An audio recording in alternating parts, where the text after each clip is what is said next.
mais verdadeiro do que é a família. Falta de informação na sociedade, mudança de mentalidades.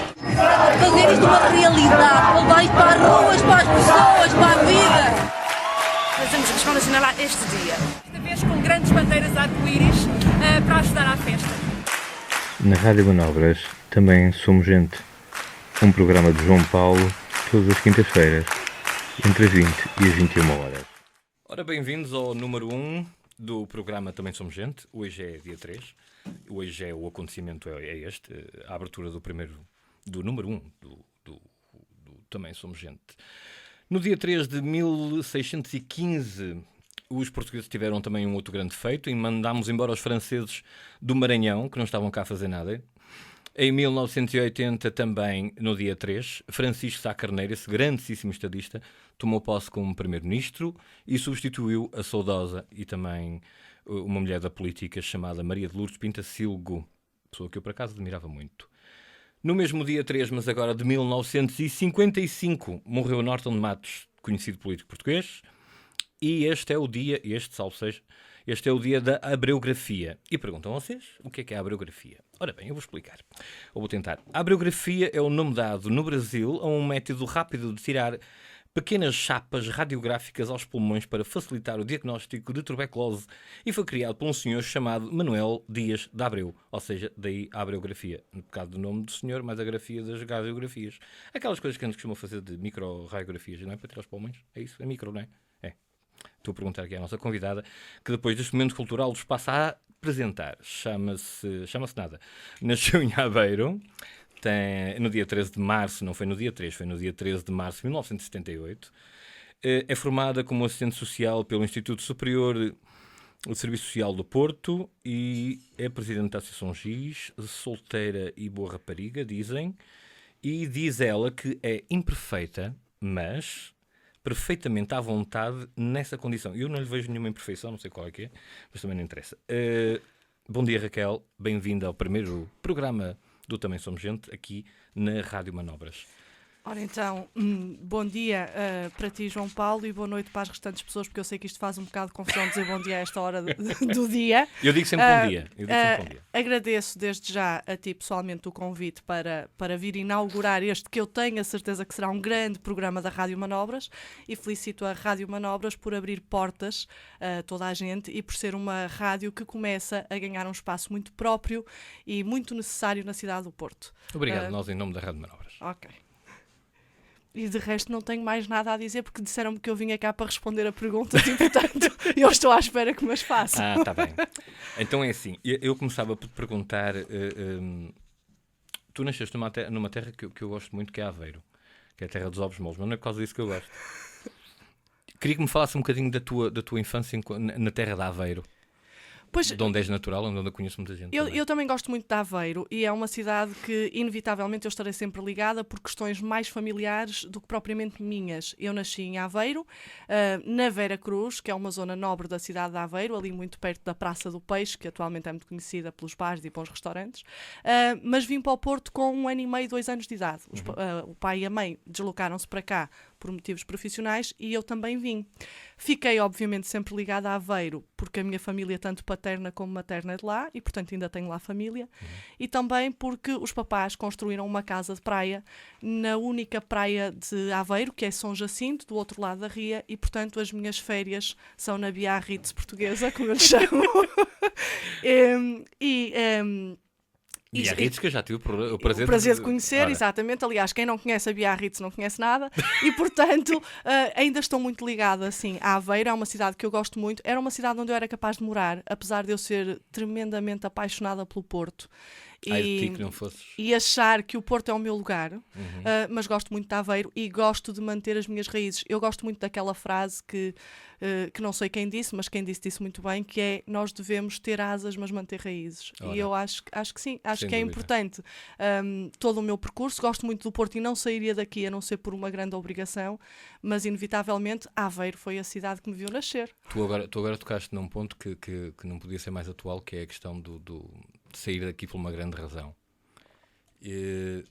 Achas que atualmente poderão haver muitas boas razões para sair do Porto, ou seja, de Portugal? Já nem é do Porto. Há sempre, quer dizer, há sempre boas razões, não é? Estas não serão lá muito boas, não é? Há razões forçadas, mas que eu acredito piamente, até porque sou uma positiva e uma otimista, acredito piamente que às vezes as razões que são forçadas e que nos deixam muita dúvida no ato da decisão de ir ou não, depois nos abrem muitas portas e podem mudar radicalmente a nossa vida para melhor. Mas também, inevitavelmente, deixar a família, deixar aqueles que amo, deixar a cidade que é minha, que me pertence. Que é a nossa sala de estar. Exatamente, que é a minha casa, que é aqui que eu estou bem, iria ser tenebroso para mim. Mas ao mesmo tempo, por exemplo, se eu fosse por um grande amor, era uma coisa maravilhosa. Se eu fosse por uma carreira que me satisfizesse totalmente, mais do que a carreira que tenho agora, que me satisfaz já muito, se eu fosse para apoiar alguém que amo muito, se eu fosse porque a minha família vai, há muitos motivos para sair. Claro que qualquer mudança implica um período muito grande de tristeza e de nostalgia. Mas percebeste aqui sim. onde é que eu queria chegar, não é? Sim, As razões que estão a levar... As partidas forçadas de muitos jovens e menos jovens que estão a sair. Por acaso foi uma coisa que eu reparei numa entrevista, numa cena de notícias da televisão, de alguém com a idade do meu pai que teve que partir agora, e acho que isso é muito confuso. Sim. Eu não sei. Sim. Tu falavas agora da tua profissão de satisfazer. Antes disso, eu queria te perguntar uma coisa. Tiveste uma infância feliz? Oh pai, eu acho que fui a miúda mais feliz do mundo. Por isso é que atualmente, com todas as contrariedades da vida atual e de algum passado recente, eu não consegui amargar muito. Eu fui realmente uma miúda muito feliz. Cresci numa família muito unida. Numa família onde, sem dúvida nenhuma, os meus pais tiveram muita importância naquilo que eu sou hoje e estiveram muito presentes. Tenho uma irmã que é fantástica, pá, que apesar de ser mais nova que eu e ser a caçula e ter aturado muita da minha parvalheira, mas é efetivamente uma mana que está sempre comigo e que me apoia muito e que ela costuma dizer, somos poucos, mas somos bons, porque atualmente a minha família é muito reduzida e é verdade, somos mesmo muito boas, as duas juntas, fazemos uma parelha e peras. Fiz tudo aquilo que queria fazer na infância. Tive os animais que quis ter, cães, gatos, macacos, tartarugas, galos, galinhas, patos. Tiveste macacos? Tive uma macaca chamada Julieta, que era a minha grande paixão. Tinha uma casa enorme, com quintal, com jardim, com empregadas, com uma família muito unida, muito, muito divertida. Fui bailarina, fiz todas as estupidezes que uma criança pode fazer na escola, fui expulsa da escola por mau comportamento, recebi prémios por bom comportamento. Portanto, eu experimentei tudo o que se pode experimentar na infância. Até aos 14 anos, 13, 14 anos, eu diria que fui a criança mais feliz do mundo. A partir daí, entra-se naquela fase crítica, que é a adolescência, e começam os problemas. Mas até lá não. Tenho muito boas recordações da minha infância, das festas de garagem, dos meus animais, da minha família, dos jantares, das parvoíces, de tudo. Sim. Das viagens também. Porque eu quero que o Também Somos Gente seja falar de gente. Eu vou falar também daquela parte que não é assim tão positiva e que eu sei que tu passaste por ela, que é aquela que eu espero passar muito tarde, que é a morte da mãe de cada um de nós. Principalmente quando a ligação é forte. Sim. Como é que foi a morte da tua mãe? Foi uma morte anunciada, porque o cancro tem isso de bom. Anuncia-nos a morte. Nem sempre. Atenção, mas... gente, o que ela está a dizer. Eu vou-te corrigir. Não pensem no que ela está a dizer, é tudo mentira. É tudo o que o cancro nos ensina, principalmente o que ele anuncia, é vai começar uma batalha. Alguns de nós ficamos pelo caminho. Exatamente. Dependendo do sítio onde é o cancro, às vezes nós sabemos que a batalha vai ser mais complicada. A minha mãe morreu há 4 anos com cancro no pâncreas, que é daqueles cancros que têm um diagnóstico um bocado lixado, não é? E, portanto, sabemos que é repentino, sabemos que as coisas dificilmente vão melhorar e temos que assistir de camarote à degradação física, emocional e psicológica de alguém que nós amamos muito. E, portanto, o sentimento de impotência e de revolta e de destruturação é muito grande. De incapacidade de poder fazer alguma coisa, exatamente. Não é? Felizmente, eu lido bem com as perdas, ou pelo menos eu acho que sim, se calhar estou a dizer uma grande disparate, mas eu acho que lido muito bem com as perdas. E percebi uma coisa que é, quando eu tenho que escolher entre o meu sofrimento e o sofrimento dos outros, eu prefiro o meu. E, portanto, chegou a uma altura em que eu pedia a morte da minha mãe diariamente. E, portanto, se alguém tem que sofrer, que sofra eu, porque, efetivamente, tenho mais arcabouço físico, pelo menos, para aguentar isto, já que ela está muito debilitada. E, portanto, houve um dia em que eu comecei a pedir a morte da minha mãe, e no dia em que a minha mãe morreu, eu tive tempo para tudo, para me despedir dela, para a deixar ficar no hospital e para lhe fazer perceber que percebi que era o último momento que íamos estar juntas. E foi muito bom quando ela morreu, porque foi uma sensação libertadora e de alívio. De alívio de a ver sofrer. Exatamente. Agora acabou tudo. E agora eu sei que ela não sofre mais. E, portanto, nós também temos que... Eu acho que nós temos que estar sempre preparados para ganhar batalhas. Mas temos que estar preparados para as perder. E perdê-las serenamente, para que não nos façam mal. Óbvio. E pronto. E não te fez mal a morte da tua mãe? Fez-me mal, porque eu tenho, neste momento, tenho o meu pai, tenho a minha irmã, claro, e o meu pai é uma pessoa impecável, a minha irmã é fantabulástica. Sem dúvida, os meus cumprimentos ao tio Tónio. E à Renata, que está a trabalhar, mas a questão é esta, não há colo como ao colo de mãe. E nas alturas em que se precisa do colo da mãe, só aquele é que funciona. Todos os outros ficam aquém. E, portanto, tenho muitas saudades da Ângela, claro que sim. Até porque ela tinha um feitio muito especial, mas era uma mulher de uma generosidade imensa e era alguém que até ao último dia lutou pela vida. Portanto, que acreditava piamente que valia a pena viver a todo o custo. E viveu, até perceber que não estava a perder, estava apenas a deixar-se ir, que também é importante. Ajuda-me ou a entender, ou se calhar a dar a tua opinião, que eu posso estar errado. Eu acompanhei também uma pessoa que tu conheces, que foi meu padrinho de casamento. O Roberto teve um linfoma na garganta e eu acompanhei algumas vezes ao IPO para ir fazer a quimio. A minha observação era que as pessoas que estão na sala de espera, muitas delas, alguns são familiares, né? Mas alguns eram pacientes, e mesmo que familiares sejam, estão a atravessar uma fase tão desgastante, tão de trabalho, que às vezes os familiares têm que ser 3 vezes mais do que sei lá bem o quê para acompanhar a pessoa que está neste momento a ser tratada. Mas ao mesmo tempo eu vi muita cobiça. As pessoas olharem umas para as outras, ver o que é que ela é vestido, como é que está, como é que não está, se está maquiado, se não está...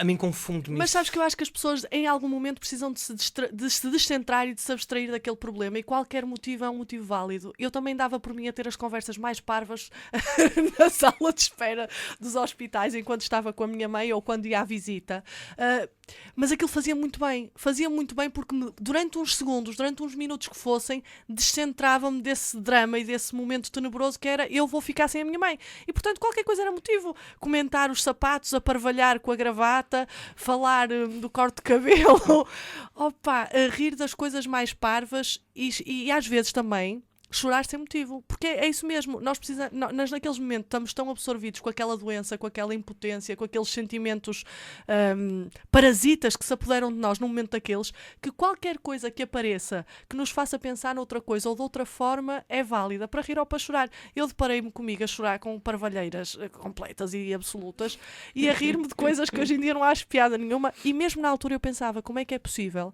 a minha mãe está lá dentro tão mal e eu está-me a rir disto? É aquela velha sensação de quando estamos num funeral e nos dá um ataque de riso. A morte não tem piada nenhuma, mas nós precisamos descentrar um bocadinho da conversa e da situação. Eu agradeço a explicação, porque eu não estava tão inteirado. Esta é a minha explicação, vale o que vale. E para mim vale, porque observando o que eu observei, para mim vale, e agradeço porque também aprendi, e acho que alguém que esteja do outro lado também aprende. Aliás, estamos cá todos para aprender enquanto estivermos vivos. Vamos a isso. As perdas não se ficaram por aí, para não? Não. Até porque senão a vida não tinha piada nenhuma. E estou a falar nomeadamente da perda do Joãozinho. Do João. Curiosamente, a perda do João foi antes da perda da minha mãe. A minha mãe morreu depois do João. O João Afonso era assim uma coisa... Até hoje foi o... Nota de rodapé. O João é o filho da Raquel. É, exatamente. Continua a ser meu filho, porque os filhos não se perdem nem se ganham, não é? A partir do momento em que são nossos, são sempre nossos. É isto que eu acho. O João era para além de ser meu filho, isto por si só já é uma coisa fabulosa, ser filho de alguém como eu, era uma criança muito especial, a todos os níveis, porque nasceu com trissomia 21, que a maioria das pessoas conhece como síndrome de Down, que é uma deficiência genética, uma alteração no cromossomo 21, que traz associada a si uma série de doenças, como um déficit cognitivo, um atraso mental e outras patologias. O Joãozito trazia, trazia várias deficiências no coração. Trazia deficiências químicas, físicas, e trazia deficiências que não têm explicação, porque eu costumo dizer que o João amava mais que qualquer outra pessoa, e isto também não é normal. Portanto, também era uma alteração no coração que ele tinha. E, portanto, eu tive uma gravidez normal, feliz e contente, sem ninguém me dizer nada, e no dia que o João nasceu, passado umas horas, vieram bombardear com perguntas que na altura eu achei estúpidas, que é, já uma vez ouviu falar de trissomia 21? E eu disse-lhe, mas o que é que isso tem agora a ver com o assunto, não é? É que seu filho, nós desconfiamos que ele que é portador dessa anomalia. Como é que se recebe uma notícia dessas? Opa, depois de 3 horas ou 4 de trabalho de parto, eu acho que nem se recebe. Uma pessoa ouve aquilo e pensa, olha, está bem, estão a dizer isto como podiam dizer outra coisa qualquer, não é? Porque uma pessoa está exausta, está feliz, porque já viu a criança, não é? A criancinha já está ali.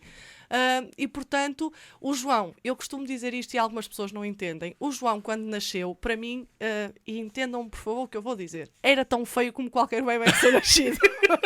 Eu, pessoalmente, não acho os recém-nascidos... Todos encorrilhados. Opa, eu não acho os recém-nascidos bonitos. Depois ficam, todos. Mas quando nascem, não. São roxos, encorrilhados, um bocado sujos, a chorar, aos gritos, inchados e não sei o quê. E, portanto, eu quando olhei para o João, achei que o meu filho era exatamente igual aos outros.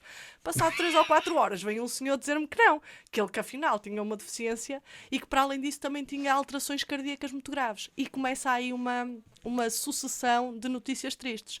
A confirmação da trissomia 21, a confirmação da primeira deficiência cardíaca e depois da segunda, e depois o bombardeamento constante de vamos ter que fazer exames, ele vai ter que ser operado várias vezes, não tem grandes hipóteses de sobreviver, vamos ver como é que isto corre. E como é que correu? O João viveu até aos 3 anos, morreu no dia da mãe, no primeiro domingo de maio, e faria 3 anos em junho, no dia 18. E, portanto... morreu já depois de ter feito a terceira e última operação que teria que fazer, e morreu com uma embolia pulmonar e não do coração. Portanto, foi operado, resistiu 21 dias à operação e depois acabou por morrer com uma embolia pulmonar. Ele viveu, desculpa interromper-te, ele viveu esses 3 anos e eu sei pelas fotografias que o João foi feliz enquanto cá esteve. Muito feliz.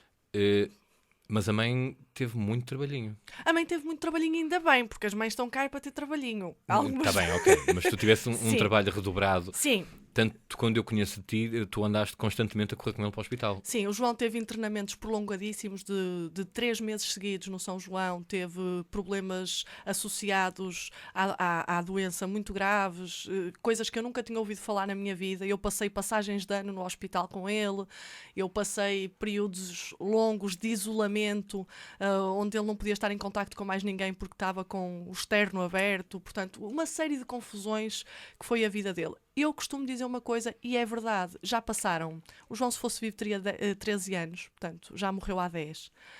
E eu atualmente não me consigo lembrar de um único momento do João a chorar. Portanto, só me lembro que o João viveu 3 anos, intensamente, a correr, e sempre muito feliz. O João nunca dormiu mais do que 5 horas em 24. Portanto, ele tinha uma ânsia de viver que eu nunca vi. Eu e o pai dele tínhamos que fazer turnos para podermos tomar conta dele, porque efetivamente ele não descansava, queria viver. E viveu intensamente. E o João ensinou-me uma coisa muito, muito importante. Eu só quando fui mãe é que percebi o impacto que aquilo que nós damos aos outros faz deles. Eu acho que nunca tinha pensado nisto, e só pensei nisto quando fui mãe, que é realmente tudo aquilo que nós damos aos outros, todos os cuidados, as atenções, os carinhos, os estímulos, condicionem muito a vida deles. E claro que no João eu via isso diariamente, o investimento que eu fazia nele, percebia o que lhe fazia e percebia as respostas que ele dava a todos os estímulos, e foi isso que me pôs a pensar que há muitos Joões no mundo. Não é? Yeah. E há muitos Joões, e portanto... E curiosamente, tu agora trabalhas com muitos Joões. Eu trabalho Tu achas que a tua experiência enquanto mãe de uma criança portadora de deficiência te ajudou para o trabalho que fazes agora na Criança Diferente? Sim, eu atualmente trabalho na Maia, na Criança Diferente Associação de Amigos, que trabalha com jovens deficientes mentais. E, obviamente, em primeiro lugar, despertou uma consciência, não é? Porque nós temos muita ideia, e não fazemos isto por mal, é assim que somos, de que a deficiência é uma coisa que acontece aos outros. E não é verdade, não é? Porque as pessoas não nascem só deficientes, as pessoas também ficam deficientes ao longo da vida. Ora. Podem ter um problema que os faça ficar deficientes. E, portanto, qualquer pai que tem filhos saudáveis tem que pensar que os tem saudáveis hoje. Amanhã não sabemos. Nem mais. Porque um acidente de carro põe os tetraplégicos. E se calhar daí deviam Não é? ter mais consciência quando fazem estacionamentos indevidos. Exatamente. Porque... Quando se faz um prédio sem rampas, Exatamente. quando se fazem multibancos a 1 metro e tal de altura. Exatamente. Exato. Porque a meningite pode provocar uma alteração, não é? Exato. No cerebral e cognitiva. Porque mesmo os pais, não é? Que acham, alguns, há pouco tempo dizia um senhor, o senhor está a caminhar para velho, e quando caminha para velho a demência está lá. E, portanto, nós temos que ter muita atenção que o que nós temos hoje é só isto. É o que nós temos hoje. Amanhã não sabemos. Ora. E, portanto, o João lançou-me logo isto, que é, efetivamente, há mais Joões na Terra. Eu comecei a perceber e a ficar mais alerta para esta realidade. E no trabalho que hoje em dia desenvolvo, que tenho muitos Joões e Joanas, percebo que algumas aprendizagens que fiz com o João são extremamente úteis, não só para eu trabalhar com aqueles jovens, mas especialmente para trabalhar com aqueles pais. E jovens que não são assim tão jovens, alguns deles. Alguns deles não, temos para todos Temos homens e mulheres já homens feitas. e mulheres. Curiosamente, eu acho que às vezes nos centramos muito nos jovens e neles e na qualidade de vida deles e no possibilitar-lhes tudo o que seja possível E para... esquecemos um bocadinho a parte... E esquecemos a retaguarda. Exato. E eu Também tenho... precisa de apoio. Eu tenho essa visão, que é, eu sei o que é ser mãe de um jovem deficiente e estar com ele a tempo, não é? 24 horas sobre 24 horas, e a minha única preocupação ser, se um dia eu morro, quem é que toma conta dele? Eu sei o que isto é. E, portanto, horrível. isto é dramático. E Desculpa interromper, já é dramático, eu vejo isso na minha mãe. E graças a Deus nem eu nem a minha irmã somos deficientes, e se fôssemos, era igual ao litro. Exatamente. Não é? Mas eu noto muito a minha mãe pensar, e se eu um dia me vou embora, o que é feito de ti ou da tua irmã? Exatamente. E no entanto os dois estamos saudabilíssimos. Porque esta é a preocupação de qualquer pai, não é? Que De é qualquer redobrada mãe. numa situação dessas, não é? Numa situação destas, que nós sabemos que aquele ser depende de nós quase a 100%, e que nós pensamos, ninguém vai ter a paciência que eu tenho e ninguém o vai amar de forma tão incondicional como eu, portanto, o que é que será feito dele? E atenção, eu na altura tinha 21 anos e pensava isto. O que é que vai ser de ti, João, se a mãe um dia morre? Está bem, tens o pai, opá, mas e se o pai morre também? Não é? E depois, porque eu acho que... perdoem-me os pais, mas mãe é sempre mãe. Há uma ligação que... E eu vejo isto agora, é como eu digo... Eu vou discordar de ti. Então discorda. Eu vou discordar de ti. Eu acredito que mãe é sempre mãe, mas também há pais que são de uma dedicação extrema, muitas vezes superior às das mães. Sim, mas... Eu acho que tem muito a ver com... Eu acredito muito que um homem também é grávido. Sim, claro que se sim. viver com intensidade a gravidez da esposa, porque se for uma coisa desejada, os dois estão grávidos. Os dois estão grávidos, claro que sim. Mas naquela... Estou a defender a classe masculina. Atenção. Na minha realidade, em que eu abdiquei, por exemplo, dos estudos e do trabalho para ficar com o João a tempo inteiro, e o pai dele não, continuou os estudos e o trabalho dele. Alguém tinha que sustentar a casa. Portanto, a relação que se criou é uma relação... É mais próximo, eu sei. Não é? Era impossível. Portanto, eu ia com o João para as terapias, para a fisioterapia, para a terapia da fala, para a estimulação precoce, para as consultas no hospital, para a nutrição, para não sei o quê, para não sei o quê. E depois chegava a casa e dava o feedback ao pai.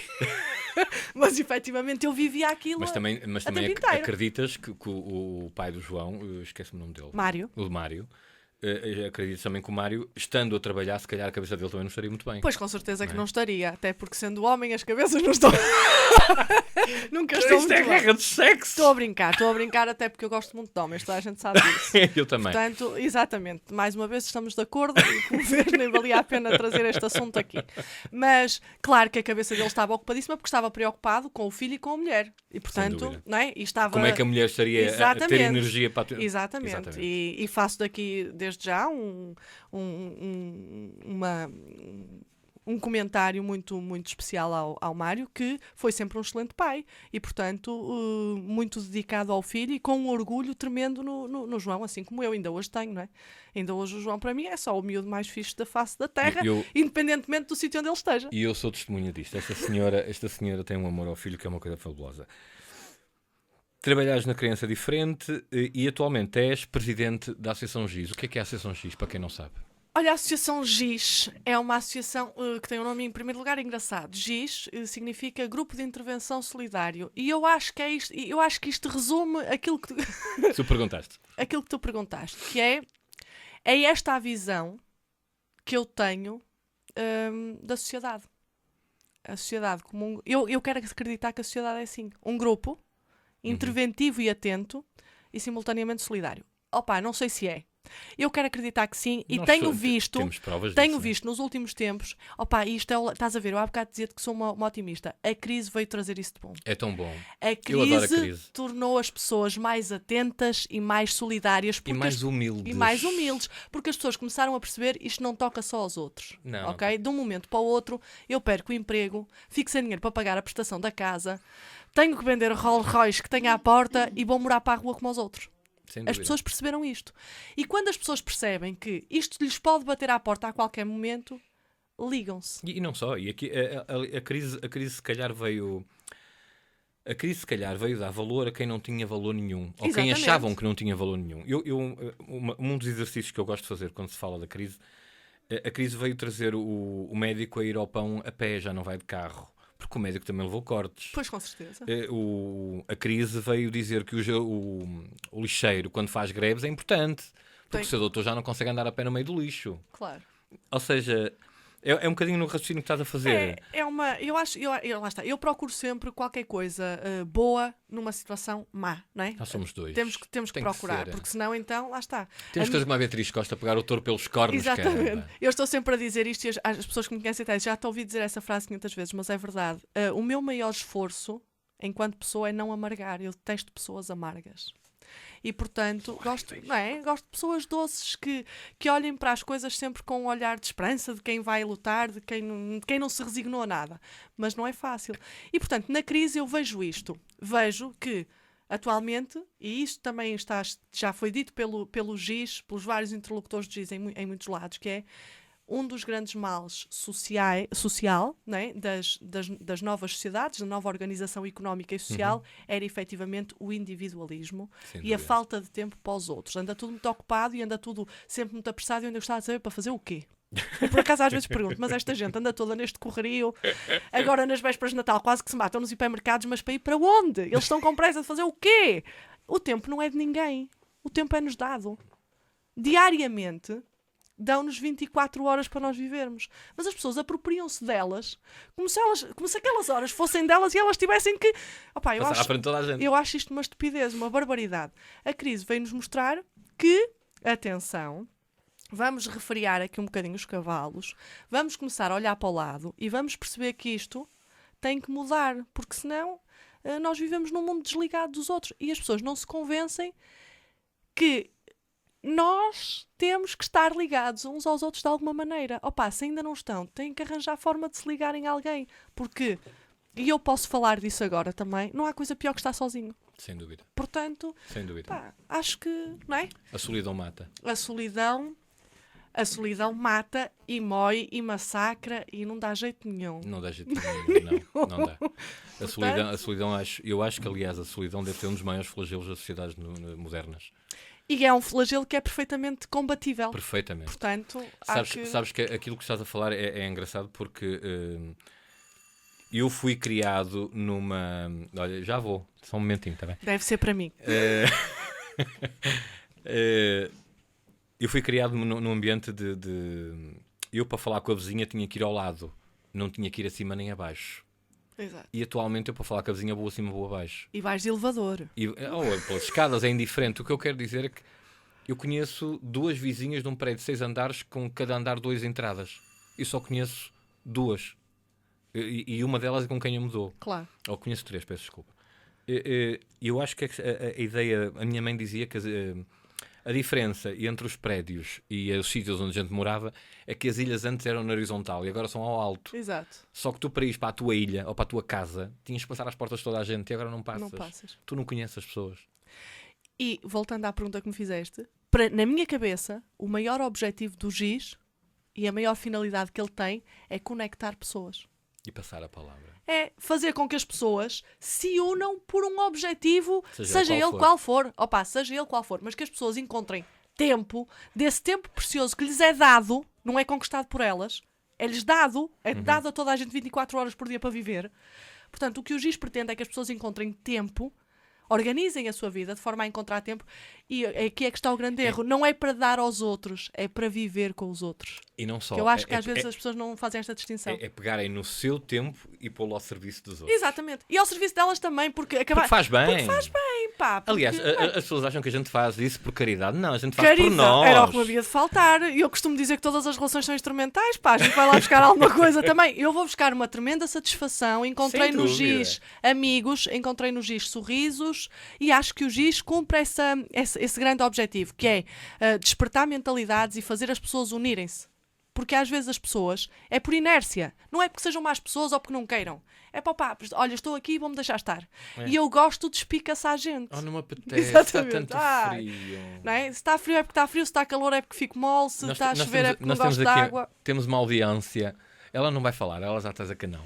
Mas temos aqui uma audiência também que é de uma senhora que faz parte do GIS e que é também uma dessas senhoras que não para quieta. Não. Já agora fica aqui, grande Cláudia Valente. Olha, toma, Que ela veio assistir, leva com isto. leva lá.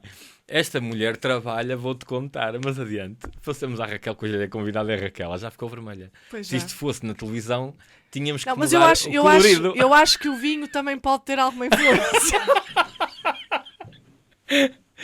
Oh, mãe do céu. Dizias tu que paraste os estudos durante o apoio que tiveste que dar ao João. Durante 3 anos. Enquanto o João foi vivo, eu não estudei. Achei que não valia a pena. Estava ali a aprender muito mais. Muito mais. A prática é muito mais. Ora. E é isso que eu te ia perguntar. Porquê assistente social? Por causa do João ou já estava? Porque não podia ser outra coisa. Então. Eu quando me ponho a pensar... Opa, por acaso eu costumo dizer aqui umas coisas que não vou dizer na rádio, porque estamos de microfone aberto. Podes dizer, não somos muito democráticos. Eu queria ter sido bailarina, portanto fiz balé para aí durante 8 ou 9 anos e acabei por não ser bailarina. E este era o meu grande sonho e foi a primeira grande desilusão da Sabes minha que eu vida. também queria ser bailarino? Querias? Era amantíssimo do Fred Astaire, vi Pronto. os filmes dele todos. Eu era bailarina clássica, gostava muito e era o meu grande sonho. Depois parei, engordei, aquelas coisas que as miúdas têm que se chama período. Opa, fiquei com o corpo que já não era de bailarina e quando fui fazer testes para voltar ao balé já não pude voltar. E essa foi a minha primeira desilusão na vida, foi não me deixarem ser bailarina. Claro que eu continuo a ser bailarina em minha casa e para mim, mas deixei de poder fazer carreira disso. Entretanto, quando comecei a estudar, a primeira vez que entrei na faculdade e o primeiro curso a que me candidatei foi Relações Internacionais. Opa, que é uma coisa que tem um nome fantástico. Dizia-se na minha altura, vou dizer aqui esta piada, que Relações Internacionais era sexo com estrangeiros. Opa, eu não sei se era ou não, mas era assim. Eu peço desculpa aos formados em Relações Internacionais, se alguém quiser partilhar alguma experiência, esteja à vontade. Opa, eu não sei se sim ou se não, mas era o que se dizia, então toda a gente pegava muito comigo. Eu estive em Relações Internacionais 2 anos e meio e eu gostava muito daquilo, mas comecei a perceber uma coisa que me incomodava, que era, para eu ter saída nas Relações Internacionais... tinha que ter muito boas ligações ao estrangeiro e, sobretudo, tinha que estar afiliada em algum partido e ter algum tipo de... dá jeito, eu não sabia. Dá, que era para poder seguir a carreira diplomática e para fora. Opa, e eu não me apetecia muito ir por aí. E qual era o meu grande sonho quando fui para Relações Internacionais? Era ir para o estrangeiro em apoio logístico para cenários de conflito. Eu achava aquilo espetacular. Eu via aquilo da guerra do Iraque, pá, e achava aquilo maravilhoso. O Carlos Fino... perdido lá não sei onde e eu dizia, opá, isto era trabalho para mim, já me estou a ver ali naquelas barracas no meio do deserto a preparar ali as coisas todas para os refugiados e gostava mesmo, mas quando parei, nasceu o João. Aliás, eu parei porque o João nasceu e eu não podia dar à luz na faculdade, portanto, não dava jeito. Estive na faculdade até uma semana antes do João nascer e depois o João nasceu com aqueles problemas todos, eu congelei a matrícula e depois decidi que não voltava a estudar. Entretanto, o João morreu e eu voltei a perceber que eu tenho que voltar a fazer qualquer coisa porque há muitos Joões na Terra. E depois percebi que os assistentes sociais desenvolvem um trabalho que é pouco percebido pela maioria das pessoas, mas que também é de gestão de conflitos. Não macro conflitos às vezes, mas conflitos familiares, pessoais, sociais. E, portanto, eu pensei, eu não preciso de ir para fora. Porque tenho uma guerra cá dentro. Porque tenho uma guerra aqui dentro. Há muitas pessoas em guerra. com elas mesmas e com os outros. E, portanto, é aqui mesmo que eu vou assentar Arraiais. Mas são todos assistentes sociais assim? Desculpa lá a pergunta, que eu sei que é matreira. Opa, eu conheço muito bons assistentes sociais e Pronto, conheço tá muito bem. maus assistentes sociais. Ainda bem que há os dois. Porque assim nós pensamos... Com os bons nós dizemos assim, é assim que eu quero ser. E com os maus dizemos, oxalá eu nunca fico assim. Ora bem. E portanto servem-nos os dois para aprender. Tu Mas- concordas, desculpa, eu estou sempre a interromper. Tu concordas que os assistentes sociais deviam estar na rua e não na secretária?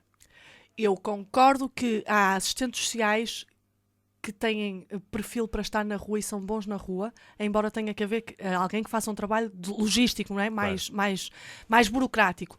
Mas o que eu acho é que, efetivamente, os assistentes sociais deviam ser maximizados, o seu potencial, os bons, para a rua. Porque o trabalho burocrático que eles fazem, qualquer pessoa fazia. Muitas vezes o trabalho de introduzir dados no computador ou de fazer... Não é? Exato. Qualquer pessoa fazia. E muitas vezes é preciso estar no terreno para perceber o que se está a passar no terreno. Sem dúvida. Porque é muito fácil. Esse é o problema dos políticos. Olha, já fica aqui. É fazerem leis sem conhecerem a realidade do terreno. Porque depois as leis não têm adaptação nenhuma às realidades. Portanto, aquilo é uma lei bonita, sim senhora, está bem escrita, não tem erros. Opa, mas Quando não tem, espremidinha, aquilo não responde às reais necessidades para quem a lei foi feita. E portanto, opa, foi perda de tempo. E aí sim, eu que costumo dizer que nós não perdemos tempo, gastamos tempo, acho que aí é uma perda de tempo que aquelas pessoas estão a fazer. Podiam canalizar aquele tempo para fazer alguma coisa mais útil. ora, Efetivamente, quem está no terreno tem essa vantagem de perceber o contexto e de perceber os reais problemas daquele contexto e as interações naquele contexto. E porquê é que as coisas são assim e não são de outra maneira? ora. E porquê que não podem, às vezes, ser de outra maneira? Exatamente. Portanto, eu acho que sim. Acho que os assistentes sociais deviam de estar mais no terreno. Sem Acho dúvida. que sim. Eu concordo contigo. Eu sei de algumas experiências que a gente já se conhece há algum tempo. Um dos bairros onde tu trabalhaste que já não existe, ou não existe parte, ou não existe todo, já nem sei. Não sei Foi qual. todo abaixo. Qual? O Aleixo. O Aleixo foi todo. Não, ainda não foi todo. Ainda não foi todo. ainda lá. Como é que foi a experiência do Aleixo? Foi mais uma. É assim, eu trabalhei em alguns bairros e em contextos diferentes, não é? Porque já trabalhei... Eu perguntei do Aleixo Porque é emblemático. é emblemático, a conotação que têm do Aleixo é muito má. E por isso é que eu te perguntei. Porque os quadros que tu me Sim. apresentavas não era assim... Ok, é mau, mas não é assim tão Não, mau. eu não tenho... Aliás, eu tenho as melhores recordações de todos os sítios onde trabalhei. Em São Vítor, no Cerco, no Aleixo, no Pinheiro de Torres, na Pasteleira. Ok, só te deram com sítios bons. Opa, não tenho razão de queixa de nenhum deles. Conheci gente impecável.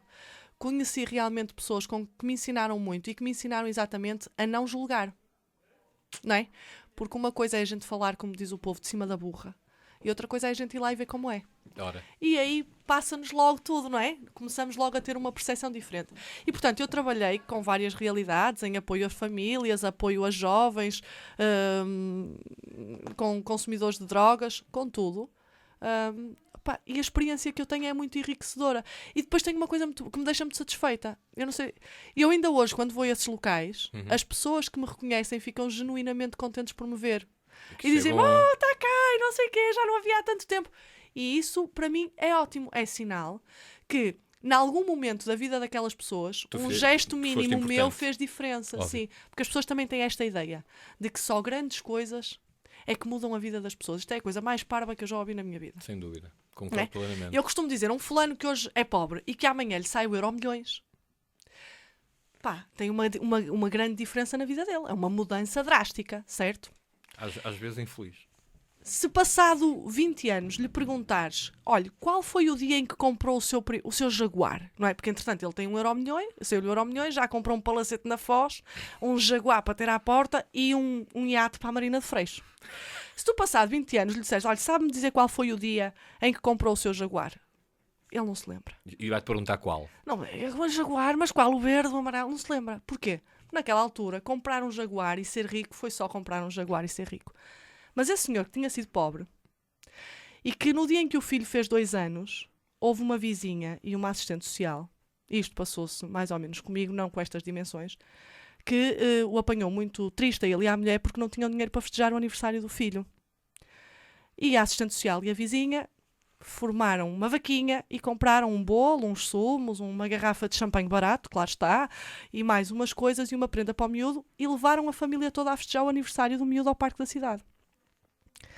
Se tu lhe perguntares, daqui a 20 anos, lembra-se daquele aniversário, ele vai se lembrar. Porque o gesto que aquela pessoa fez naquele dia demonstrou-lhe uma coisa, é que para algumas pessoas, pelo menos para estas duas que me ajudaram neste dia, a minha situação é importante. Elas preocuparam-se comigo e elas mudaram a minha vida naquele dia. E se quando ele estiver para morrer, lhe perguntares o tal dia do Jaguar, ele não se lembra. Mas é capaz de dizer, eu lembro-me de uma fulana, que já nem sei o nome, que quando o meu filho fez 2 anos, éramos nós pobres de pedir, nos levou ao parque da cidade para festejar o aniversário do miúdo.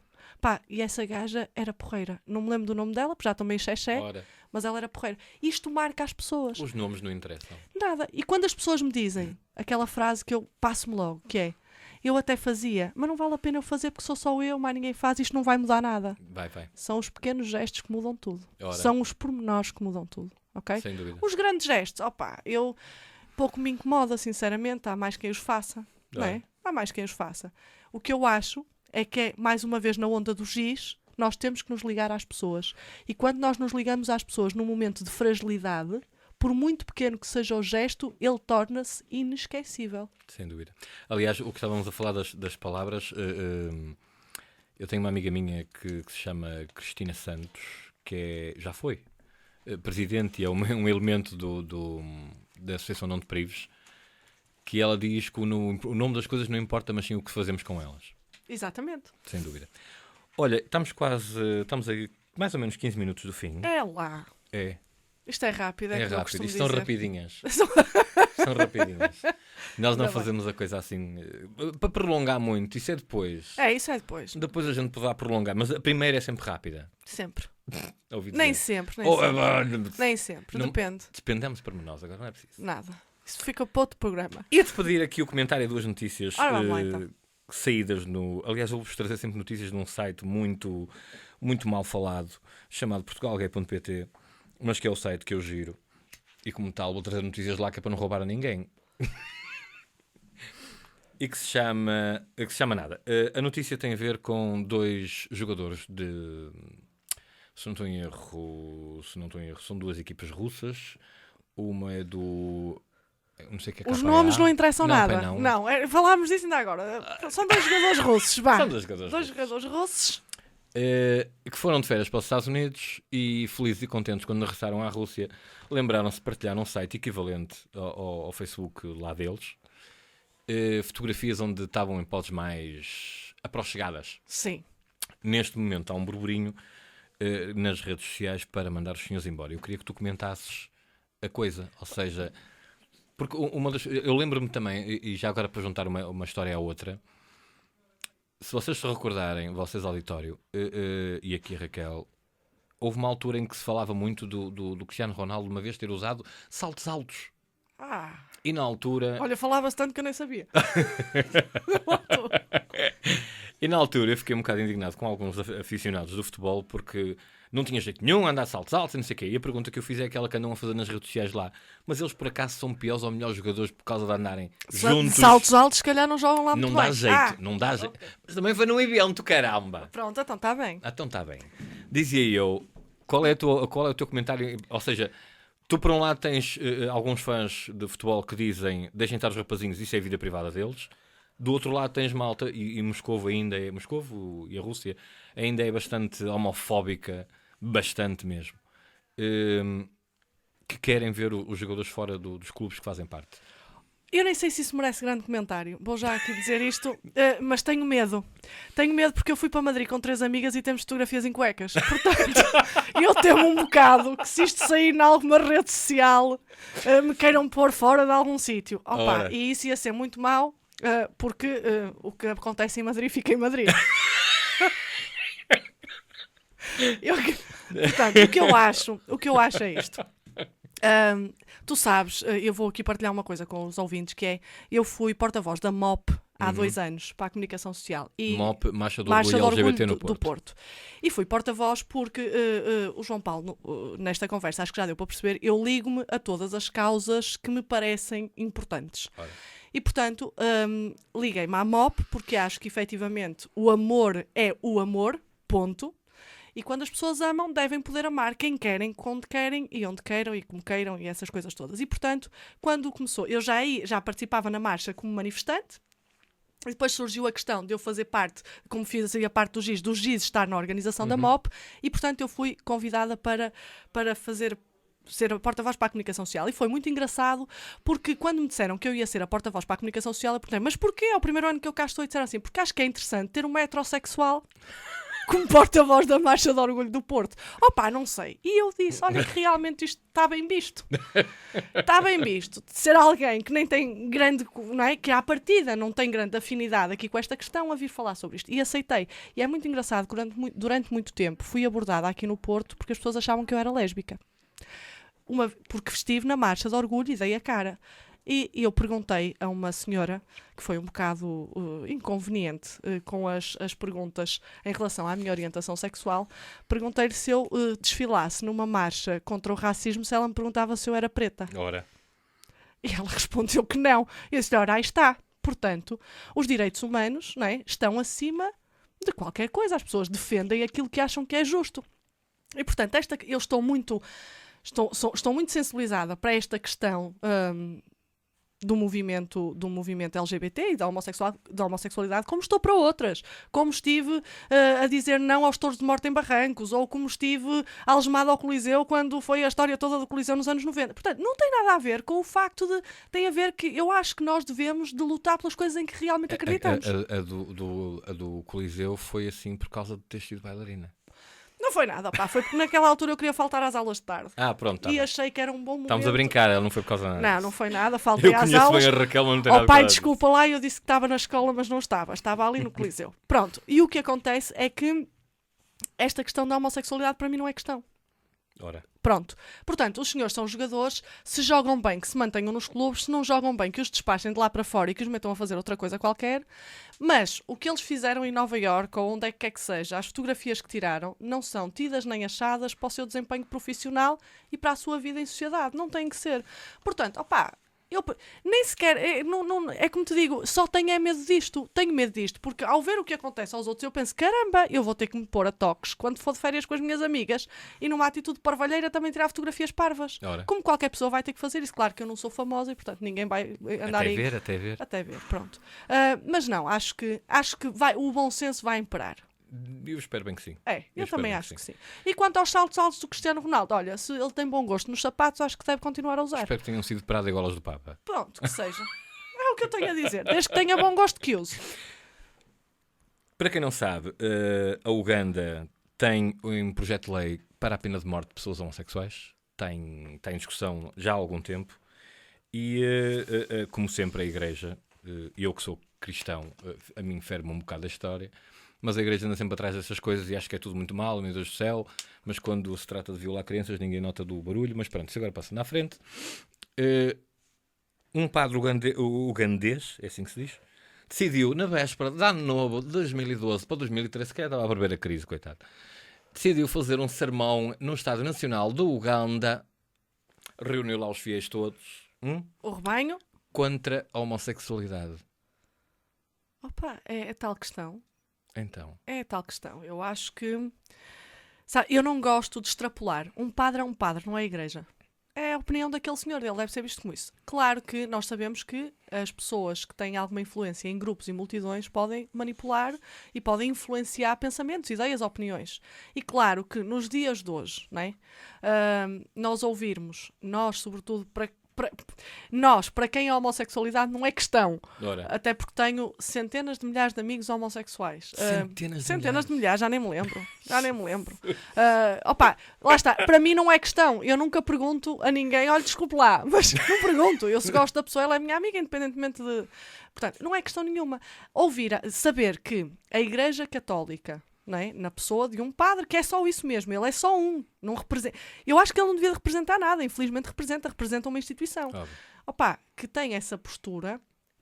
O padre aqui não era bem católico, mas é de uma religião e a conversa é muito igual. Sob o meu ponto de vista, o senhor tem que se preocupar com problemas que o Uganda tem bem mais Gravíssimo. graves que a homossexualidade. Como a violência sobre as mulheres, por exemplo. Não é? Exatamente. E a questão da pena de morte, a questão da fome, a questão de ser um país que agora não se diz terceiro mundista, que isto já não se usa, mas um país em vias de desenvolvimento, mas muito em A vias. ver se vamos, a ver se Mas vamos. muito em vias. Opa, ele devia de se preocupar era com isso, devia era de apelar aos fiéis, ao rebanho, ou lá o que é aquela gente, para efetivamente começarem a pensar sobre as questões da igualdade das mulheres, sobre as mulheres poderem trabalhar, sobre como é que se podiam tornar mais produtivos, Sobre o respeito mais dos autossuficientes. Opa, isso é que como é que podiam melhorar a situação da mortalidade infantil, como é que podiam pensar Ora. numa série de coisas. Opa, virou-se para aí, olha, se calhar para o ano vira-se para outra coisa qualquer e oxalá seja uma coisa mais importante, mais produtiva e que realmente mereça a atenção desse senhor, porque isso não merece atenção nenhuma, é o que eu acho, não é?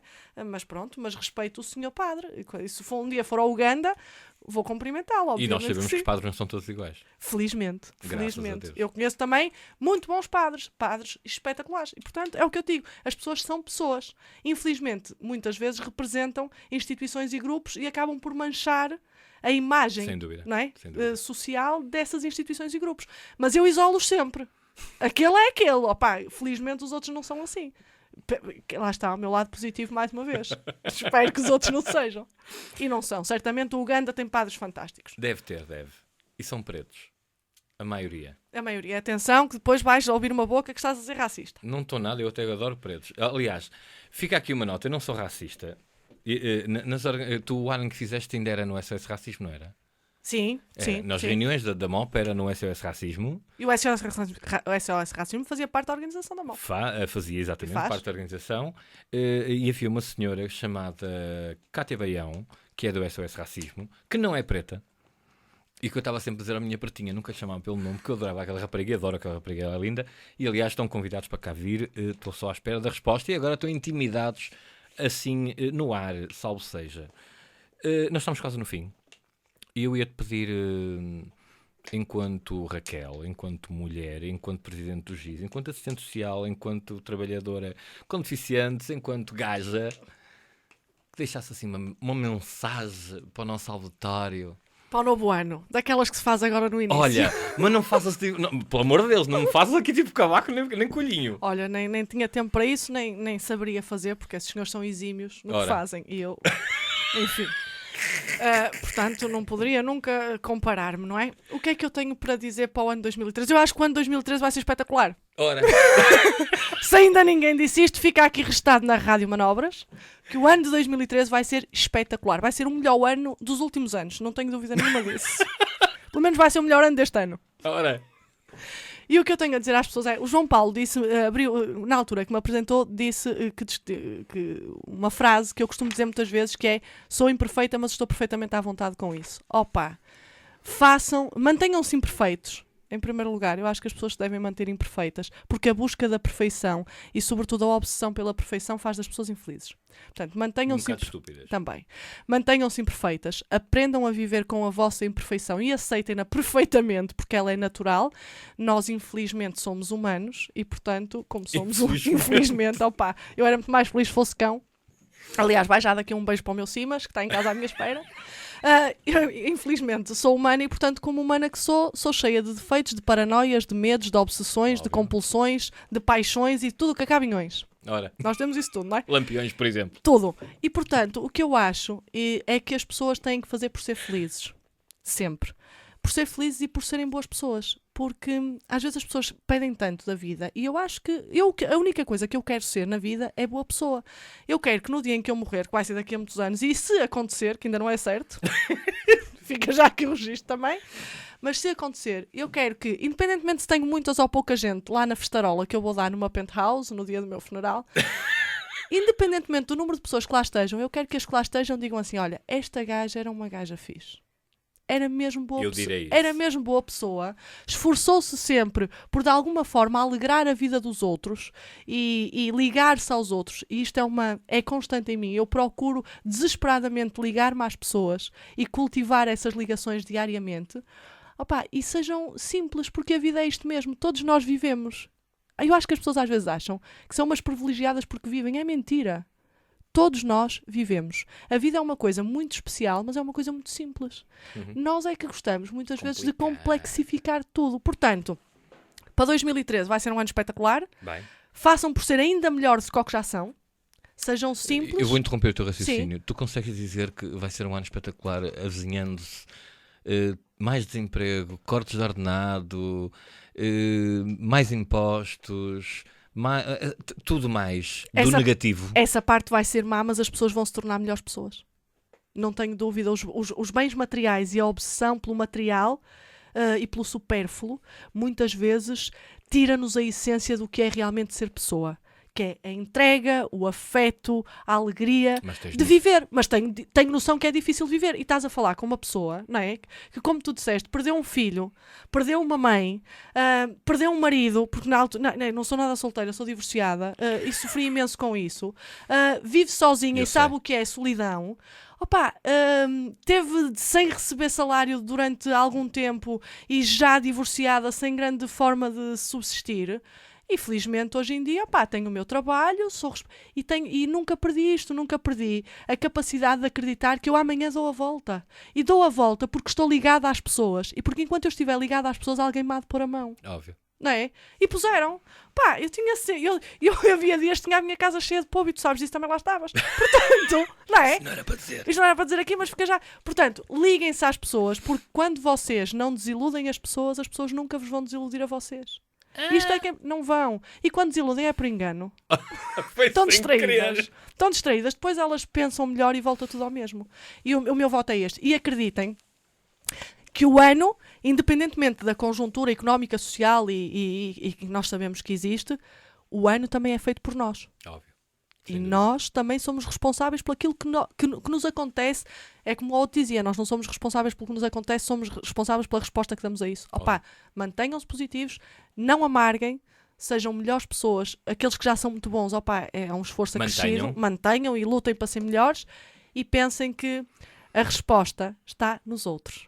Se vocês se ligarem aos outros, estão sempre ligados a alguém. E, portanto, nunca vão sentir que a vossa vida não tem sentido. Eu acho que é isto. Que lindo. É muito bonito, isto é muito lindo. Adorei. E estamos a chegar ao fim. E estamos a chegar ao fim, com muita pena minha. Obrigado, Raquel. Obrigada, por João. teres vindo ao meu primeiro...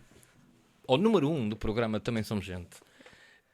Obrigado a quem esteve desse lado. E na próxima quinta-feira cá estamos mais uma vez, entre as 20 e as 21 horas, desta vez com Maria José Magalhães, presidente da UMAR, e uma grandíssima lutadora que eu fui buscar a Maria José Magalhães desde a altura que se falou pela primeira vez do aborto, numa marcha que eu acompanhei e onde me estreiei como cameraman. Que bem. Na Avenida Brasil. Eu fiz uma filmagem sem steadicam. Quem é cameraman sabe essas coisas. Sem steadicam, uma filmagem assim a filmar, ela a falar, em andamento. Lindo. Fantástico. Por isso, cá estaremos entre as 20 e as 21. Obrigado por ter estado desse lado. Até quinta-feira. Até à próxima. Família no sentido mais verdadeiro do que é a família. Falta de informação na sociedade, mudança de mentalidades, fazer isto uma realidade, levar isto para as ruas, para as pessoas, para a vida. Fazemos a Escola Nacional este dia. Esta vez com grandes bandeiras arco-íris para ajudar à festa. Na Rádio Manobras também somos gente.